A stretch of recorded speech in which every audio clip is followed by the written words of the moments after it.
आज बीजेपी ने प्रोटेस्ट का कॉल किया था, कांग्रेस के दफ्तर के बाहर जाकर घेराव करना था, प्रदर्शन करना था, लेकिन ये प्रदर्शन कैसे देखते ही देखते आमने सामने की लड़ाई में तब्दील हो गया। ये तस्वीरों को देखकर समझा जा सकता है। एक तरफ बीजेपी के झंडे लिए बीजेपी के कार्यकर्ता हैं, तो दूसरी तरफ कांग्रेस के कार्यकर्ता कांग्रेस के झंडे लिए सामने खड़े थे और ये झंडे हथियार में तब्दील हो गए। एक दूसरे पर इन्हीं झंडों से प्रहार करना शुरू हो गया। बीजेपी के कार्यकर्ता ये आरोप लगा रहे हैं कि कांग्रेस के दफ्तर के अंदर से पथराव शुरू हुआ। कांग्रेस कार्यकर्ताओं ने पहले लाठियां भांजनी शुरू की, तो वहीं कांग्रेस कार्यकर्ता ये कह रहे हैं कि पुलिस की मौजूदगी में बीजेपी के कार्यकर्ताओं ने ये गुंडागर्दी की है। हालांकि एक बात साफ है कि पुलिस जो मौजूद थी वो पुलिस कुछ नहीं कर पाई। पुलिस के सामने ही कांग्रेस और बीजेपी के कार्यकर्ता आमने सामने आ गए और फिर जो कुछ हुआ वो तस्वीरों में कैद हो गया। जो गाड़ियां थीं वो तोड़फोड़ उनमें कर दी गई। एक वक्त तो ऐसा भी आया कि बीजेपी की कार्यकर्ता कांग्रेस के दफ्तर के अंदर तक घुस गए, जिसके बाद पुलिस को बल प्रयोग करना पड़ा और पुलिस ने बीजेपी के कार्यकर्ताओं को बाहर खदेड़ा। हालांकि अभी भी दफ्तर के बाहर, कांग्रेस के दफ्तर के बाहर बड़ी संख्या में बीजेपी के कार्यकर्ता इकट्ठा हैं, नारेबाजी की जा रही है और ये गुस्सा इस बात को लेकर है कि कल दरभंगा में कांग्रेस के मंच से पीएम मोदी और उनकी स्वर्गीय माताजी को अपशब्दों का इस्तेमाल किया गया था, भद्दी भद्दी गालियां दी गई थी। हालांकि अब आरोपी को गिरफ्तार कर लिया गया है, लेकिन बीजेपी ये मांग कर रही है कि कांग्रेस को इस पर माफी मांगनी चाहिए, अपने स्टैंड को क्लियर करना चाहिए। गाली के खिलाफ ही बीजेपी ने आज पटना में मार्च निकाला और इस दौरान बीजेपी और कांग्रेस के कार्यकर्ता आपस में भिड़ गए, जमकर बवाल हुआ। दोनों दलों के कार्यकर्ताओं ने एक दूसरे पर खूब हमला किया। इसके बाद पुलिस ने हंगामा करने वालों को खदेड़ा। पटना में इस वक्त सियासी टेम्परेचर बहुत हाई हो चुका है। कांग्रेस और बीजेपी के कार्यकर्ता आमने सामने आकर एक दूसरे पर लाठियों से प्रहार करने लगे। कांग्रेस कार्यकर्ताओं ने इल्जाम लगाए कि पुलिस की मौजूदगी में सब कुछ होता रहा, लेकिन बीजेपी कार्यकर्ताओं को किसी ने रोका नहीं। तो बीजेपी के कार्यकर्ता कह रहे हैं कि शुरुआत कांग्रेस के कार्यकर्ताओं की तरफ से की गई थी पथराव और लाठियां मारने की। नीतीश मेरे सहयोगी इस वक्त लगातार हमारे साथ बने हुए हैं। नीतीश, अभी के ताजा हालात मुझे बताइए, क्या अभी भी बीजेपी के कार्यकर्ता कांग्रेस दफ्तर के बाहर जुटे हुए हैं या मामला अभी शांत नजर आ रहा है?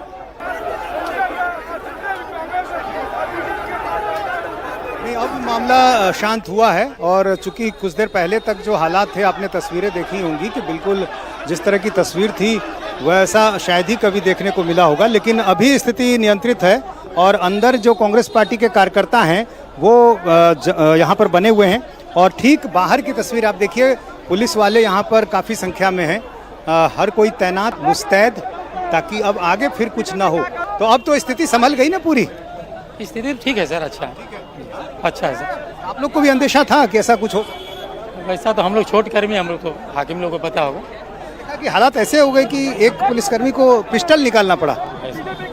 तो ये पुलिसकर्मी जो यहाँ पर अभी भी बने हुए हैं और सबको ये पता था कि आज कुछ न कुछ यहाँ हो सकता है, क्योंकि बीजेपी के कार्यकर्ता काफ़ी गुस्से में थे और ये गुस्सा उनका पार्टी दफ्तर के पास देखने को मिला।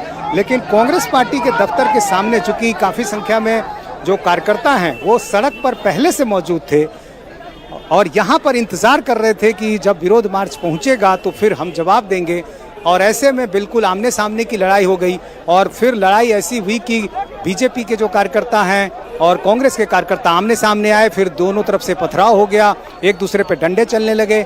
पार्टी दफ्तर के अंदर बीजेपी के कार्यकर्ता चले गए और उसके बाद पुलिस वालों के लिए भी इस हालात को संभालना काफ़ी मुश्किल दिख रहा था। लेकिन फिलहाल अभी स्थिति शांतिपूर्ण है और स्थिति अब यहाँ से जो तमाम बड़े नेता थे वो जा चुके हैं। बीजेपी के कुछ विधायक भी चूंकि प्रदर्शन में शामिल थे तो उन सबों को यहाँ से हटा दिया गया है, कार्यकर्ता भी चले गए हैं और जो कांग्रेस पार्टी के कार्यकर्ता हैं वो अपने दफ्तर के अंदर हमें नजर आ रहे हैं, वो लोग भी जवाब देंगे। वजह से बड़ा हो गया कि एक तरफ कांग्रेस के मंच से गालियां दी गई, कांग्रेस के जो कार्यकर्ता थे वो झंडे लहरा रहे थे, नारेबाजी कर रहे थे और इसी दौरान कांग्रेस के मंच से पीएम को और उनकी मां को भद्दी भद्दी गालियां दी गई हैं। इसी बात को लेकर नाराजगी है और सबसे बड़ी बात यह कि कांग्रेस की चुप्पी है। कांग्रेस ने अभी तक इन तमाम नेताओं पर, उस कार्यक्रम पर कोई एक्शन नहीं लिया है, इसलिए नाराजगी ऐसी बढ़ी कि तस्वीरों में कैद हो गई, आमने सामने का संघर्ष हो गया। नीतीश, अभी की मौजूदा तस्वीरें अगर आप दिखा पाए अपने कैमरे के जरिए, कांग्रेस दफ्तर के अंदर क्या कार्यकर्ता अभी भी बाहर आने की कोशिश कर रहे हैं या अब वो भी अंदर जा चुके हैं?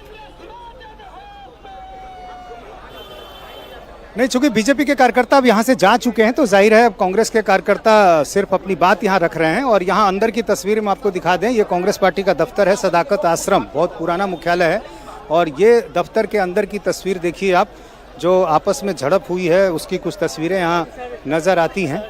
और यहाँ जो कुछ लोग हैं, कार्यकर्ता हैं, वो इस बात से लेकर अपनी नाराज़गी रख रहे हैं कि आखिर पार्टी दफ्तर के अंदर वो कैसे दाखिल हो गए। और यहाँ पर जब आमने सामने पथराव हुआ है तो ये पथराव के जो कुछ ईंट पत्थर है वो हमें नज़र आ रहे हैं।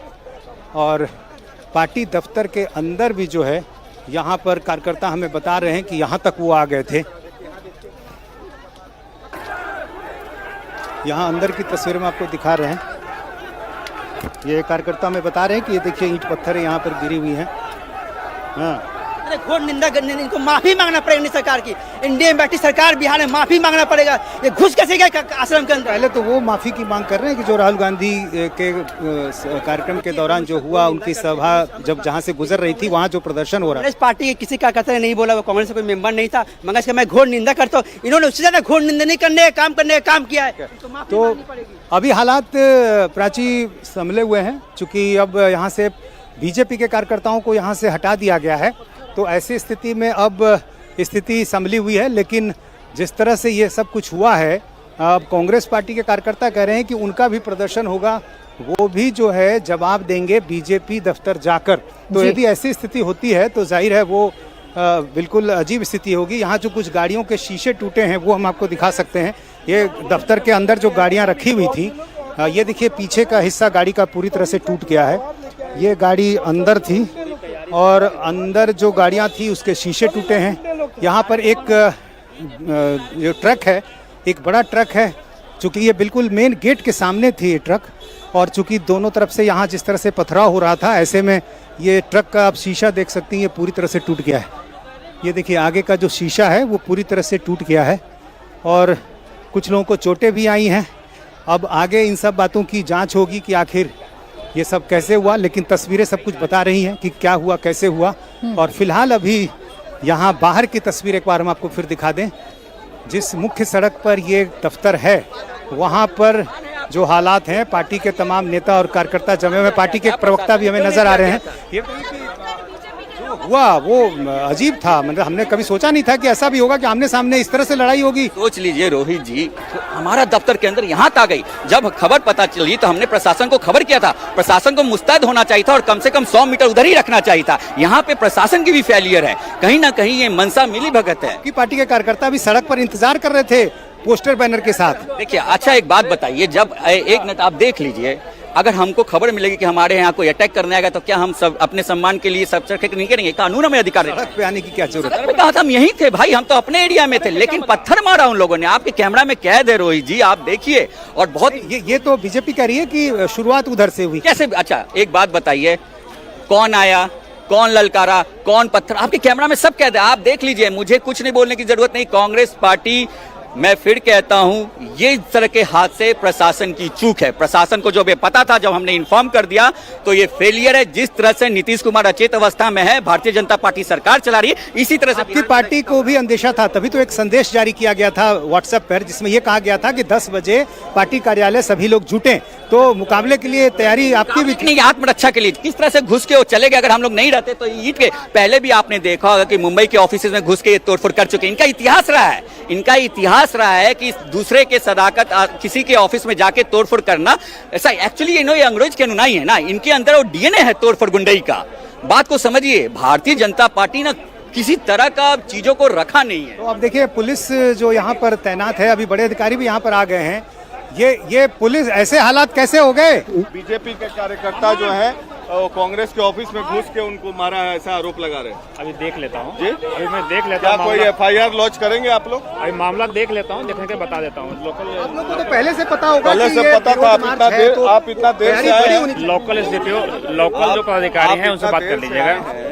यहाँ पर हंगामा हो गया, गाड़ियाँ अभी मुझे देखने तो दीजिए, आप लोगों ने जान पुलिस के अधिकारी यहाँ पर पहुँचे हैं जब हालात ऐसे हो गए। ये डीएसपी हैं और ये मौके पर पहुँचे हैं जायजा लेने के लिए। कांग्रेस दफ्तर के अंदर जा रहे हैं कि आखिर ये हालात कैसे हुए।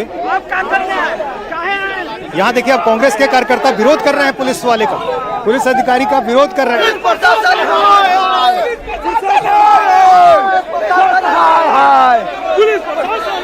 पुलिस यहाँ देखिए कांग्रेस के कार्यकर्ता विरोध कर रहे हैं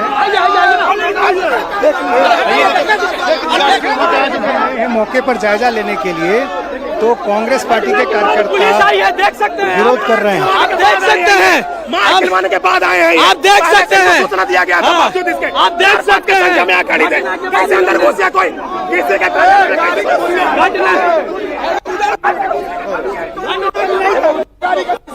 अब पुलिस से नाराजगी की तस्वीरें, अब तक दो पार्टियां आमने सामने थी और अब जो है यहाँ जब डीएसपी पहुंचे हैं मौके पर, तो कांग्रेस पार्टी के नेता अपनी नाराजगी रख रहे हैं कि आखिर पुलिस इस स्थिति को संभाल क्यों नहीं सकी और ऐसी तस्वीर क्यों सामने आई। अब पुलिस अधिकारी यहाँ पर अपनी बात रख रहे हैं। और एक बात और, एक वरुण कुमार नाम का सिपाही था और नितिन नवीन का बॉडीगार्ड था। ये दोनों ने खुद भाजपा का झंडा लेके सदाकत आश्रम में सबसे पहले प्रवेश किया। सबसे पहले प्रवेश किया। सर क्या हो गया? आप पहले मुझे जांच करने दीजिए, पहले मुझे जांच कर, सुनिए, आपके सिपाही ने किया। पहले जांच मुझे करने दीजिए। भाजपा का झंडा था, वीडियो में देख सकते हैं। सुन लीजिए, पहले मुझे जांच करने दीजिए, जांच करने पर मैं आपको ब्रीफ कर दूंगा। क्लियर है ना? समझ लीजिए, समझ लीजिए, थोड़ा समझ लीजिए। चलिए आप लोग समझ लीजिए, तो आप कृपया गेट के बाहर रहिए, मैं ब्रीफ करके बता दूंगा। तो पुलिस समय मांग रही है कि हमें पड़ताल करने दें, देखने दें कि क्या कुछ हुआ है, लेकिन कांग्रेस पार्टी के कार्यकर्ता लगातार सवाल कर रहे हैं। जाहिर है कि ये घटना कैसे हुई और इसको लेकर प्रदर्शन कर रहे हैं। अब देखिए यहाँ वाटर कैनन की गाड़ियां भी आ गई हैं। ये देखिए एक बड़ी गाड़ी वाटर कैनन की, ये अब आई है ये गाड़ी। हालांकि अब स्थिति संभली हुई है, लेकिन अब ये गाड़ी यहाँ पर आई है ताकि यदि फिर से ऐसी स्थिति आए तो उस हालात से निपटने में ये कारगर साबित हो। और यहाँ दफ्तर के बाहर और अंदर कांग्रेस पार्टी के कार्यकर्ता पुलिस के खिलाफ नारेबाजी कर रहे हैं। नाराजगी इस बात की कि आखिर ऐसे हालात कैसे बिगड़े, जब पहले से पता था कि कार्यक्रम है, प्रदर्शन है, तो ये स्थिति कैसे आई। नीतीश ठीक है, अब तो पुलिस के बड़े अधिकारी भी मौके पर आ गए, वाटर कैनन की गाड़ी की तैनाती भी हो गई है। हालांकि अब बीजेपी के जो कार्यकर्ता है वो मुझे तस्वीरों में नजर नहीं आ रहे हैं। कांग्रेस के कार्यकर्ता हैं जो पुलिस से सवाल पूछ रहे हैं। नीतीश, आप तो खुद मौके पर मौजूद थे, एकाएक हालात कैसे बिगड़ गए? ये अपने आप में पहली तस्वीर हम देख रहे हैं कि एक दफ्तर के अंदर बीजेपी के कार्यकर्ता घुस गए या कांग्रेस के कार्यकर्ता अपने दफ्तर के बाहर पहले से तैनात थे और एक दूसरे पर लाठियां भांज रहे थे। ये हालात कैसे बिगड़े, किसने पहले वार किया? देखिए, ये कार्यक्रम पहले से घोषित था। कांग्रेस वालों को पता था कि बीजेपी का विरोध मार्च आना है और बीजेपी के कार्यकर्ताओं को भी पता था कि कांग्रेस की तरफ से जवाब दिया जाएगा। कांग्रेस पार्टी की तरफ से एक संदेश दिया गया कि 10 बजे पार्टी दफ्तर में जुटें। और यहाँ ठीक सामने, चूंकि मैं मौके पर पहले से था, कांग्रेस पार्टी के कार्यकर्ता दफ्तर से बाहर ठीक इस जगह पर सड़क पर खड़े थे और हाथों में पोस्टर झंडे के साथ यहाँ खड़े थे। और यहाँ खड़े होने की वजह से ये हुआ कि इस रास्ते से जैसे ही विरोध मार्च पहुँचा, विरोध मार्च इसी रास्ते से आया और ये डिवाइडर के क्रॉस करते हुए जब यहाँ पर लोग पहुँचे तो आमने सामने की स्थिति आ गई। यहाँ पर ठीक ही, चूंकि पहले से कांग्रेस पार्टी के कार्यकर्ता खड़े थे, यहाँ नारेबाजी कर रहे थे, दफ्तर उनका ठीक पीछे है और ठीक चूंकि यहीं पर सब कुछ हो रहा था तो आमने सामने की स्थिति आ गई। इससे पहले कि पुलिस वाले कुछ कर पाते, आमने सामने दोनों ने एक दूसरे के झंडे से एक दूसरे को मारना शुरू कर दिया। चूंकि हाथों में झंडा था और झंडे में जो डंडा लगा हुआ था वही डंडा उन्होंने हथियार बना लिया और उस डंडे से एक दूसरे पर मारने लगे। आमने सामने, बिल्कुल आमने सामने यहाँ पर कांग्रेस वाले खड़े थे और ठीक इस जगह बीजेपी वाले खड़े थे और एक दूसरे पर डंडे बरसा रहे थे और उसी डंडे बरसाने के क्रम में पथराव भी शुरू हो गया। अब यहाँ अंदर से कुछ जो कार्यकर्ता थे उन्होंने पथराव किया, फिर इधर से भी पथराव हुआ, दोनों तरफ से पथराव हो रहा था और स्थिति फिर ऐसी हो गई, पुलिस वाले संभाल नहीं पाए और जो गेट ये आपको है, उस समय हालांकि सटा हुआ था गेट, वो गेट खुला और बीजेपी के कार्यकर्ता अंदर की तरफ घुस गए और इसी रास्ते से होते हुए जब अंदर गए तो फिर कांग्रेस के कार्यकर्ता थोड़े पीछे हुए और आसपास जो गाड़ियां थी, जैसे सबसे पहले एक ट्रक यहाँ लगा हुआ था, इस ट्रक को निशाना बनाया बीजेपी कार्यकर्ताओं ने और यहाँ पर पथराव जो किया गया, जो लाठी डंडे की बरसाए गए, उससे ये शीशा टूट गया और फिर पीछे की तरफ कांग्रेस के कार्यकर्ता जाकर वहाँ से जवाब दे रहे थे। तो इस तरह से आमने सामने की स्थिति बन गई। दोनों पार्टियों के कार्यकर्ता एक दूसरे को जवाब दे रहे थे और हर कोई एक दूसरे को जवाब देने में पीछे नहीं रहना चाह रहा था। पुलिस बहुत समझाने की कोशिश कर रही थी, लेकिन कोई मानने को तैयार नहीं था। जब ये गेट बंद किया गया तब जाकर स्थिति थोड़ी संभली। बावजूद गेट पर चढ़ गए कांग्रेस के कार्यकर्ता, उन्होंने गेट पर चढ़कर जवाब दिया, तो दूसरी तरफ बीजेपी के कार्यकर्ता यहाँ पर जहाँ गेट है यहाँ पहुँच गए और यहाँ से फिर उन्होंने जवाब दिया। तो बिल्कुल पुलिस के लिए स्थिति को संभालना मुश्किल हो गया और ऐसे हालात हो गए जिसमें काफ़ी देर तक ये पूरा इलाका रण क्षेत्र में तब्दील हो गया। बीजेपी के विधायकों जो यहाँ पहुँचे हुए थे, फिर पुलिस से उनकी बातचीत हुई, उन्होंने पुलिस वालों ने रिक्वेस्ट किया और फिर यहाँ से कार्यकर्ता वापस गए हैं। अब जाकर स्थिति संभली है, लेकिन कांग्रेस पार्टी के कार्यकर्ता जो हैं वो नाराज हैं। उनका कहना है कि ये हालात जो है बने कैसे जब पुलिस ने क्यों नहीं स्थिति को संभाला। और फिलहाल आप ये जो टीम देख रहे हैं यही टीम थी जिन्होंने काफ़ी देर तक उन लोगों से मुकाबला किया है और ऐसे हालात बन गए कि जिसमें इन पुलिस वालों के लिए भी स्थिति संभालना मुश्किल हुआ। ठीक है नीतीश, एक बार फिर से तस्वीरें अपने दर्शकों को दिखा देते हैं कि हुआ क्या था। दरअसल आज बीजेपी ने कांग्रेस दफ्तर के घेराव का ऐलान किया था। मसला है पीएम मोदी और उनकी माताजी को दी गई गाली का। बीजेपी विरोध कर रही है और कह रही है कि कांग्रेस इस पर चुप क्यों है, कांग्रेस को माफी मांगनी चाहिए। राहुल गांधी चुप क्यों है, राहुल गांधी की यात्रा के दौरान ये वाकया हुआ है, अभद्र भाषा का इस्तेमाल किया गया है, गालियों का इस्तेमाल किया गया है। और सिर्फ बिहार में नहीं बल्कि बीजेपी के तमाम बड़े नेता अब इस पूरे मसले पर रिएक्ट कर रहे हैं। अलग अलग राज्यों के मुख्यमंत्री इस पूरे मसले पर रिएक्ट कर रहे हैं। बीजेपी ने इसे एक बड़ा मुद्दा बना लिया है और कांग्रेस पर हमलावर है। इसी मसले को लेकर आज एक प्रोटेस्ट किया जाना था और ये प्रोटेस्ट था कांग्रेस के दफ्तर का घेराव करना। लेकिन जब बीजेपी के कार्यकर्ता कांग्रेस के दफ्तर का घेराव करने के लिए पहुंचे तो कांग्रेस के कुछ कार्यकर्ता पहले से ही दफ्तर के बाहर सड़क पर खड़े थे। उनके हाथों में भी कांग्रेस पार्टी के झंडे थे, बीजेपी के हाथों में बीजेपी के झंडे थे। ये झंडे ही हथियार में तब्दील हो गए। इन झंडों में जो डंडे लगे हुए थे उनसे एक दूसरे पर वार होना शुरू हो गया। हालात ऐसे हो गए कि पथराव शुरू हुआ तो बीजेपी के कार्यकर्ता गेट से आगे बढ़ गए, यानी कि कांग्रेस के दफ्तर में घुस गए। वहां जो गाड़ियां थी उनमें भी तोड़फोड़ हुई है। दोनों ही पक्ष ये आरोप लगा रहे हैं कि बीजेपी ने शुरुआत की, तो बीजेपी कह रही है कि कांग्रेस ने शुरुआत की। लेकिन इन सब के बीच पुलिस जो थी वो जरूर बेबस नजर आई। जब बीजेपी के कार्यकर्ता अंदर घुस गए कांग्रेस के दफ्तर में तब जाकर पुलिस ने बल का प्रयोग किया और बीजेपी के कार्यकर्ताओं को खदेड़ने की कोशिश की और हालात को सामान्य किया। अब बड़े अधिकारी मौके पर पहुंच गए हैं, जांच होगी और जांच के बाद पता चलेगा कि ये जो प्रदर्शन था ये आमने सामने की लड़ाई कैसे बन गई। नीतीश, आपसे मैं ये जानना चाह रही हूँ कि अमूमन जब इस प्रकार के प्रदर्शन होते हैं तो बड़ी संख्या में पुलिस की तैनाती होती है, वाटर कैनन की तैनाती होती है। क्या जिस वक्त बीजेपी के कार्यकर्ता दफ्तर के बाहर पहुंचे थे क्या पर्याप्त संख्या में पुलिस बल की तैनाती नहीं थी मौके पर?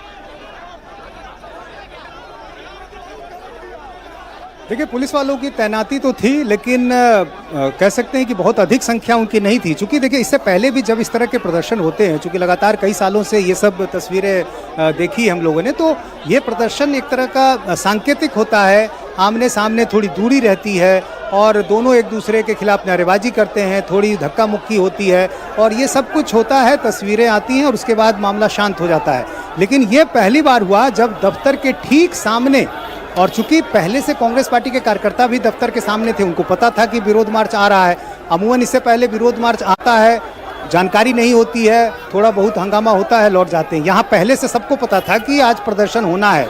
तो ऐसी स्थिति में कांग्रेस पार्टी के कार्यकर्ता चूंकि सड़क पर थे, दफ्तर के सामने की सड़क पर, और चूंकि उसी सड़क पर बीजेपी के कार्यकर्ताओं को आना था, तो आमने सामने की एक तरह से मुठभेड़ हो गई। हाँ, यदि पहले ही रोक दिया जाता बीजेपी के कार्यकर्ताओं को तब शायद ये स्थिति नहीं होती।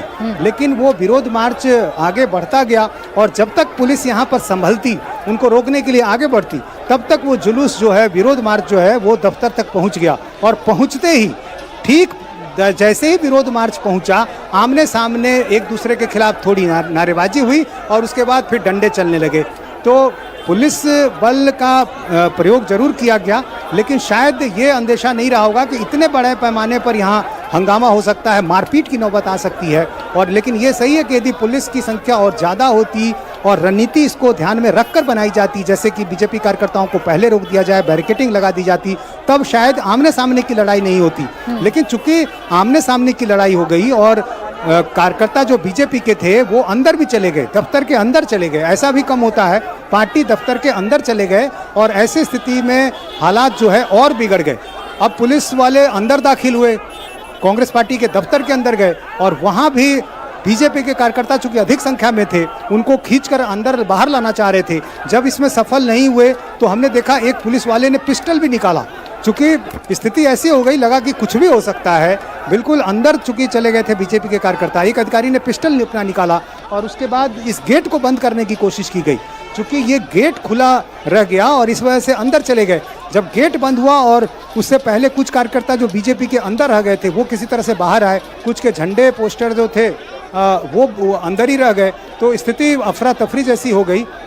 और फिर उसके बाद जब पुलिस वालों ने थोड़ी सख्ती बरती, बल प्रयोग किया, उसके बाद स्थिति थोड़ी नियंत्रित हुई है। तो फिलहाल अभी स्थिति जो है संभली हुई है जी। लेकिन अंदर जब बड़े अधिकारी अभी तो हालात पर नियंत्रण पा लिया है पुलिस ने, लेकिन हालात कैसे आउट ऑफ कंट्रोल हो गए थे ये एक एक तस्वीर बता रही है। बिहार की राजधानी पटना से आई, जहां बीजेपी के कार्यकर्ताओं ने आज प्रोटेस्ट किया था और ये प्रोटेस्ट था प्रधानमंत्री मोदी और उनकी स्वर्गीय मां को गाली देने के लिए। इससे पूरा देश स्तब्ध है, लेकिन कांग्रेस और आरजेडी का रिएक्शन बेहद हैरान करने वाला है। आरजेडी इसकी निंदा करने की बजाय पल्ला झाड़ रही है। मनोज झा ने कहा कि मंच पर ना कांग्रेस का ना आरजेडी का कोई नेता मौजूद था। आप तो यात्रा में थे, क्या उस मंच पे राहुल जी, तेजस्वी जी या महागठबंधन का कोई नेता वहां था? आप थे ना, कोई तो नहीं था। ये दरभंगा के जिस मंच का मतलब संदर्भ दे रहे हैं, तथाकथित रूप से गाली दी गई, अपशब्द, कोई उसके पक्ष में नहीं खड़ा हो सकता। हम बीजेपी से भाषा के स्तर पर भी लड़ रहे हैं क्योंकि उनकी भाषा में ये गिरावट है। हम उसके पक्ष में नहीं है, चिन्हित करिए, कार्रवाई करिए, लेकिन ये हेडलाइन मैनेजमेंट की चीज मत बनाइए कि राहुल जी की और तेजस्वी जी के लोग थे ना। भाई, किसी के नहीं थे। चिन्हित करिए और कार्रवाई करिए। लेकिन हाँ, आज जिनको पीड़ा हो रही, मैं पूछना चाहूंगा किस किस प्रकार की टिप्पणियां लालू जी पर, उनके परिवार पर, कांग्रेस की विधवा, जर्सी गाय आदि आदि बोला गया। क्या ये चिंता का विषय नहीं होना चाहिए? भाषाई गिरावट किसी के संदर्भ में हो, वो चिंता का विषय होना चाहिए। लेकिन बिहार राज्य महिला आयोग ने भी नोटिस जारी किया। मैं कहा बिल्कुल करिए, लेकिन हेडलाइन मैनेजमेंट मत करिए। कहाँ लोग रहते हैं जब कहा जाता है भैंस मंगलसूत्र मुजरा? कहाँ लोग रहते हैं जब कहते हैं जर्सी गाय? कहाँ लोग रहते हैं जब लालू जी के बारे में अशोभनीय टिप्पणियां की जाती है? सब कुछ करिए, लेकिन हेडलाइन मैनेज। तो आरजेडी का ये रिएक्शन बेहद चौंकाने वाला है। वो जो वीडियो जो कांग्रेस के मंच से हम सब ने सुना, उस वीडियो में साफ तौर पर प्रधानमंत्री नरेंद्र मोदी और उनकी माताजी के खिलाफ अपशब्दों का इस्तेमाल किया जा रहा है। उन्हें भद्दी भद्दी गालियां दी जा रही हैं, लेकिन मनोज झा ये कह रहे हैं कि कथित तौर पर गालियां दी गई। यानी अभी आरजेडी और कांग्रेस से मानने को ही तैयार नहीं है कि उनके मंच का इस्तेमाल किया गया है। उस मंच से प्रधानमंत्री को गाली दी गई है, उनकी स्वर्गीय माताजी को गाली दी गई है। ये अभी आरजेडी और कांग्रेस स्वीकार करने के लिए ही तैयार नहीं है, तबकि उनके मंच का इस्तेमाल किया गया है। पुलिस ने कार्रवाई शुरू कर दी है, रिजवी नाम के आरोपी को पकड़ लिया गया है। लेकिन क्या सियासत में जो मर्यादा है भाषा की, उसे लांघना अब आम हो गया है? और क्या कांग्रेस और आरजेडी ये जरूरी नहीं समझ रहे कि इस घटना की निंदा भी करनी चाहिए और इस घटना पर माफी भी मांगनी चाहिए?